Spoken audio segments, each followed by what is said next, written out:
kagiging mayong adlaw para ni sa mga wala na kapabaybay o kanang plano nga puro na lang drawing nga mag-outing sa supong nga content. Mayara naman kita sing lagawan.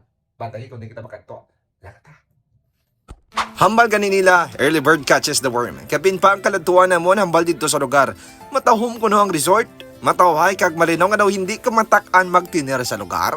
Gani gin pang dala ko na ang akon kinanglanon nga goods na. Pangduwa ka daw nga pagtiner sa resort. Kag ang importante sa tanan, ang tent. Kay ang konsepto sa nga mo niya team building sa K5 News FM Iloilo, amoy camping. Halin sa Lapos Wharf kag padulong sa resort yara lang sa ginabanta isa ka oras ang biyahe. Kung mayara ka sang kaugalingon mga salakyan kag depende man sa imong nga pagpadalagan. Mas manami kung kaagahon ka pa maglakad kay para gamay pa lang ang tao sa puerto. Kag samtang nagabiyahe ka sa barko, mabatsigan mo na ang preska nga hangin halin sa isla sang Guimaras kag ang matahom nga sunrise sa kadagatan. Samtang nagabiyahe ka pa lang sa kapadagan sa Guimaras, mabatsigan mo na ang katawhay sa probinsya kag yagasya sa mga puno sa mangga kag mayaraman sila sa pila katanamnan sa dragon fruit. Ang maagyan pati na ang windmill kag layo ka pa lang sa gusto mga katuan, mahambal mo na. Worth it na bakasyon. Pagabot sa Playa di Paraiso sakop na ini sang San Lorenzo, probinsya sang Guimaras, masugata sa imo ang matahom nga architectural design sang resort.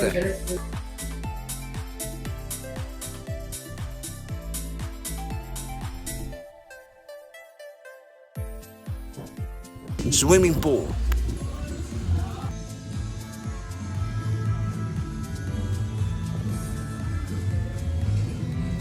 perfect man kung mayara ka mo sa aktibidad, bangod mayara man sila sing functional. Yes mga kageng-geng, ari na kita diri sa may Playa di Paraiso, San Lorenzo, Guimaras.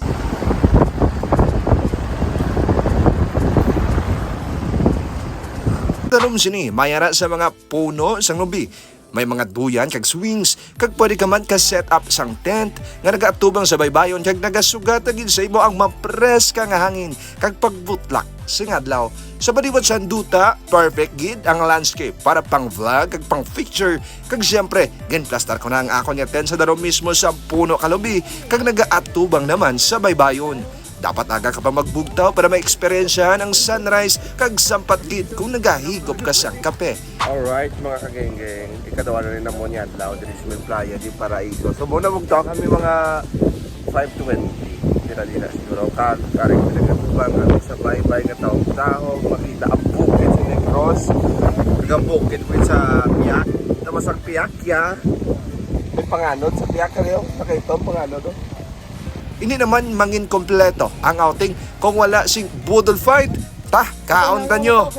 Basta, ang pinakanami di kung matapos ka na magkaon, nami gid mag-relax sa dalom sang puno sang lubi, magpahangin-hangin kag pagpatak na sa ngapon, kanami naman magpahunom-hunom sa swimming pool kag baybayon. Maluwas sa architectural design, sige po ka rin. Mayari man sa likod nakon, mga kagengge. Ang mga natural na pagprasta sa mga bato, masaliin, perfect gate, back in Sharkable Post.